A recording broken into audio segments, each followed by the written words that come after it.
सभी को नमस्कार। मैं ए के मलिक, आपको class 10th UP board, state board, कोई भी स्टेट बोर्ड के लिए आप प्रिपरेशन करने वाले हैं।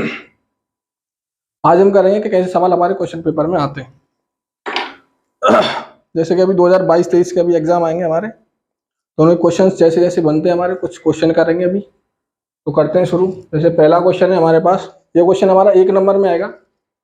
क्वेश्चन ये है कि एक परवीय संख्या का दशमलव प्रसार सदैव होता है। तो दशमलव प्रसार क्या होता है ये समझो पहले। तो दशमलव प्रसार होते हैं हमारे 3 तरह के।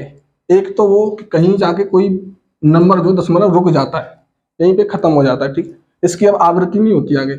एक होते हैं हमारे ये कि कोई दशमलव प्रसार बार बार बार बार हमारे शुरू होने लगते हैं, ठीक है, वही रिपीट होने लगता है। एक होते हैं हमारे ये कि ना तो खत्म होते हैं और ना ही ये कम होते हैं, ना बनना ही रुकते हैं। तो ये हमारे हर बार चेंज होने लगता है, कुछ अलग नंबर मिलेगा हर बार, और ये खत्म भी नहीं होगा, ठीक है। तो 3 तरह के होते हैं। तो हमारे जो पहले ये 2 होते हैं, इन दोनों को हम P/Q के रूप में रख सकते हैं। किस अपॉन में? P/Q के रूप में रख सकते हैं, क्योंकि इसको मैं लिख सकता हूँ क्या, 12/10। तो इसको रखने का, बनाने का कुछ एक अलग रूल है, वो हम पढ़ेंगे बाद में। और इन्हें बोलते हैं अपरिमेय संख्या, इन्हें बोलते हैं अपरिमेय संख्या।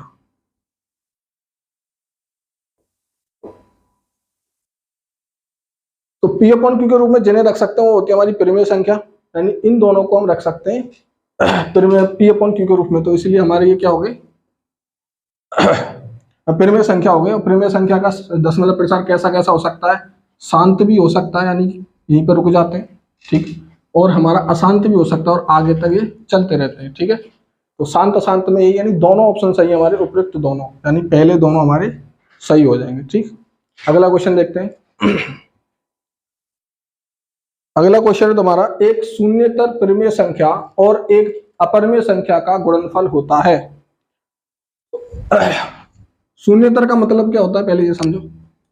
शून्येतर का मतलब ये है कि शून्य के अलावा कोई भी और भी कोई नंबर है, शून्य के अलावा, शून्य को छोड़कर, ठीक। तो 0 को छोड़कर जितनी परिमेय संख्या है हमारी और कोई और परिमेय संख्या, अपरिमेय संख्या है, उन दोनों का जो गुणनफल होगा वो कैसा मिलेगा हमें। तो एक परिमेय संख्या हो, यानी कोई रेशनल नंबर हो, और इसी के साथ गुणनफल करें किसी इरेशनल नंबर का। तो रेशनल नंबर परिमेय संख्या और इरेशनल अपरिमेय संख्या। अपरिमेय संख्या का रेशनल नंबर से अगर कभी भी गुणा करते हैं, गुणनफल करते हैं, तो हमेशा हमें एक अपरिमेय संख्या मिलेगी, यानी एक इरेशनल नंबर मिलेगा, ठीक। ऐसे ही अगर मैं किसी रेशनल नंबर में इरेशनल नंबर को जोड़ूंगा तो मुझे एक इरेशनल नंबर मिलेगा। अगर मैं रेशनल नंबर में से इरेशनल नंबर घटाऊंगा तब भी मुझे क्या मिलेगा, एक इरेशनल नंबर मिलेगा, ठीक। और इरेशनल नंबर में से कोई डिवाइड करूंगा, मैं किसी रेशनल नंबर से किसी इरेशनल नंबर का डिवाइड करूंगा तब भी मुझे एक इरेशनल नंबर मिलेगा, ठीक। तो यहाँ पे हमारे क्वेश्चन का आंसर क्या हो जाएगा, यानी किसी परिमेय संख्या का अपरिमेय संख्या के साथ गुणा करेंगे तो हमेशा एक अपरिमेय संख्या मिलेगी, ठीक। तो सदैव एक अपरिमेय संख्या मिलेगी। पहला ऑप्शन इसका सही है, ठीक। अगला आ जाओ, रेखाओं x = 0, रेखाओं x = 0 और 2x + 3y = 12 का प्रतिच्छेद बिंदु क्या होगा, प्रतिच्छेद बिंदु क्या होगा। देखो, प्रतिच्छेद बिंदु का मतलब होगा कोई इंटरसेक्ट कब करेगी लाइन। तो x = 0 आपको वैल्यू दे रखी है, तो x = 0 रख दो, y की वैल्यू मिल जाएगी तुम्हें।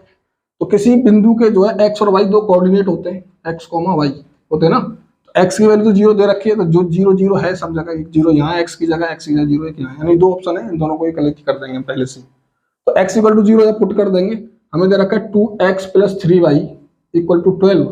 x = 0 रखो तो ये हो जाएगा 2 × 0 + 3y = 12।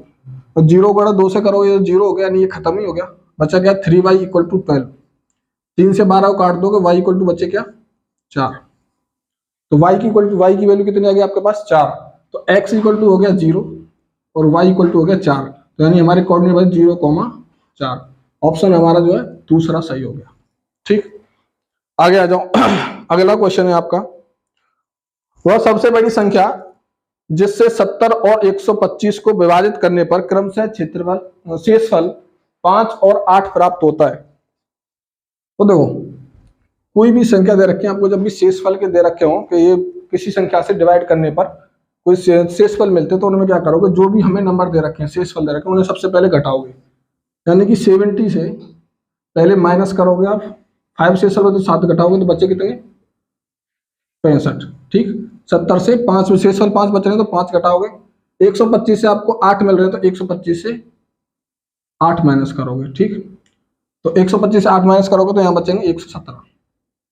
ठीक, अब 65 और 117 का करोगे आप HCF, तो HCF ऑफ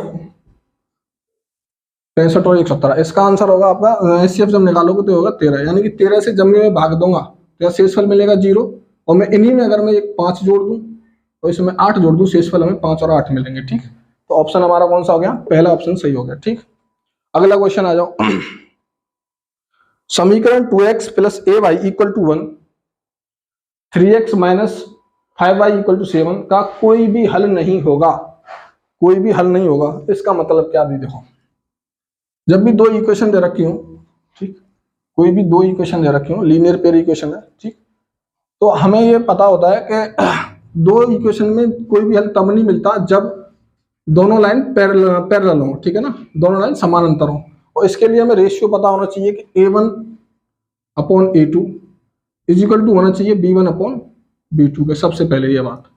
और ये भी बराबर होना चाहिए, सॉरी ये बराबर नहीं होना चाहिए C1 अपॉन C2 के।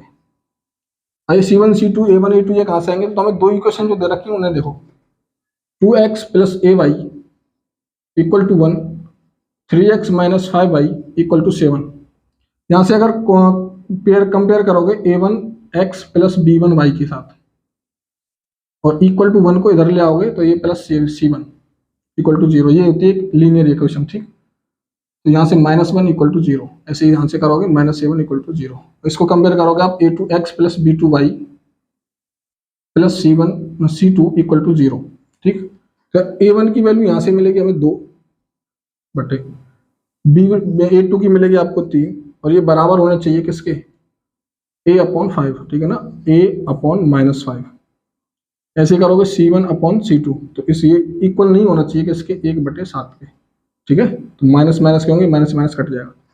अगर यहाँ देखो तो A की वैल्यू पूछी है उसने, A का मान क्या होगा, बस ये दोनों को इक्वल दे रखे ना, यहीं से करोगे तो ये वाला पोर्शन इधर आएगा, तो ये हो गया 2 गुणा -5/3।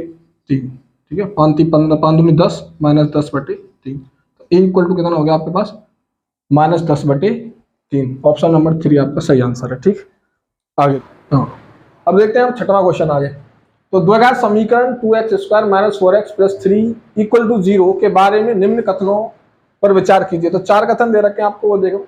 सबसे पहला कोई कथन ये है कि दिए गए समीकरण का विविक्त कर 0 से कम है। तो विविक्त क्या होता है, सबसे पहले ये समझो। ठीक है, तो आपने क्वाड्रेटिक फॉर्मूला पढ़ा हुआ, क्वाड्रेटिक फॉर्मूला में कोई भी एक रूट जो होता है वो इक्वल होता है -b plus minus √b² -4ac upon 2a के।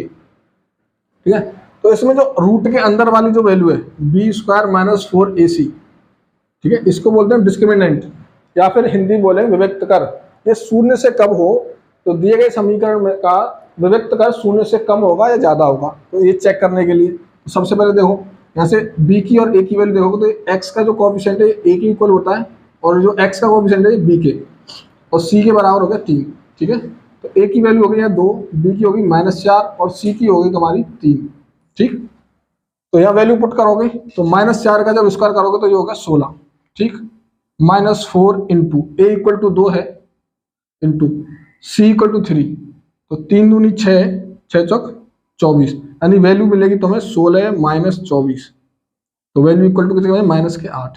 ठीक है, तो इसने कहा विविक्त कर जो होगा 0 से कम होगा, तो 0 से कम है। ठीक है, तो पहला ऑप्शन हमारा सही हो गया। दूसरा ऑप्शन भी देख लेते हैं हमारी क्या है वो। क्वेश्चन ये है कि समीकरण के कोई मूल वास्तविक नहीं है, समीकरण के कोई मूल वास्तविक नहीं है।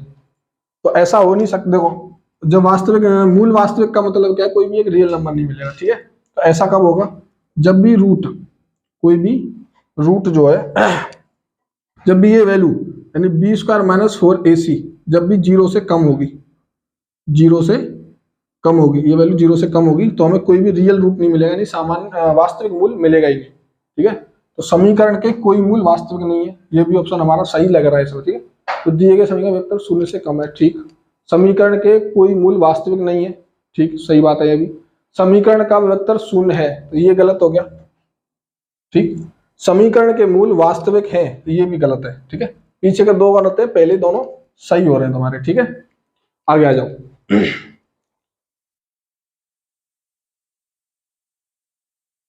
ठीक, अगला क्वेश्चन देखते हैं। अरे सॉरी, हाँ, इसके ऑप्शन जो है अब दे रखे हैं तुम्हें। ठीक है, पहले दो ऑप्शन सही है, तो ये बोला कि ए और बी सही है। ऑप्शन यहाँ पे है तो ए और बी सही है, दोनों सही थे वहां, ए और बी।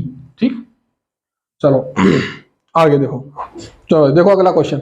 यदि समीकरण x square plus k x minus 5/4 is equal to 0 का एक मूल, यानी एक्स की एक वैल्यू दे रखी है आपको 1/2 है, तो के का मान बताइए क्या होगा।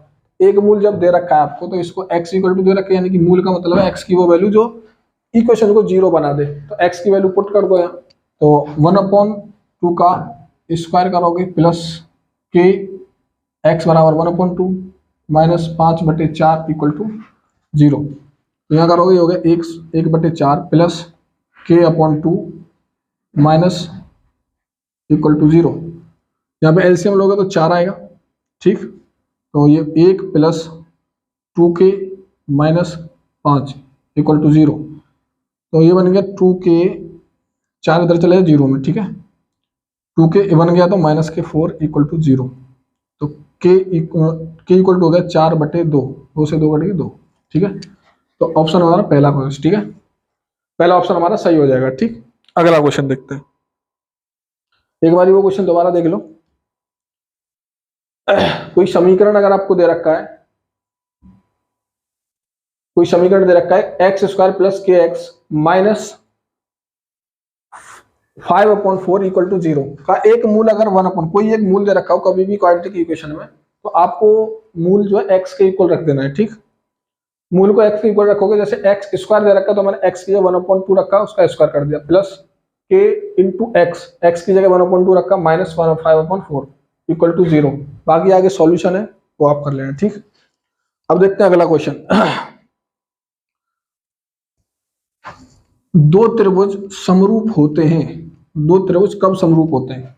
ठीक है, तो दो त्रिभुज समरूप तब हो सकते हैं, यानी एक जैसा रूप कब होगा, जब इनके संगत कोण बराबर हो। ठीक है ना, एक तो इनके संगत कोण बराबर हो, यानी मैं दो अगर बनाऊं, दो ट्रायंगल लेता हूं मैं। ठीक है, तो एक जैसा रूप कब देंगे, जब इनके ये जो एंगल है संगत कोण, जैसे ए बी सी और ये पी क्यू आर, तो एंगल P और एंगल A बराबर होंगे तभी ये समरूप बनाएंगे। एंगल C एंगल R के इक्वल होगा तब ये समरूप बनाएंगे। एंगल P एंगल Q के समरूप होना बराबर होना चाहिए तब ये समरूप बनाएगा।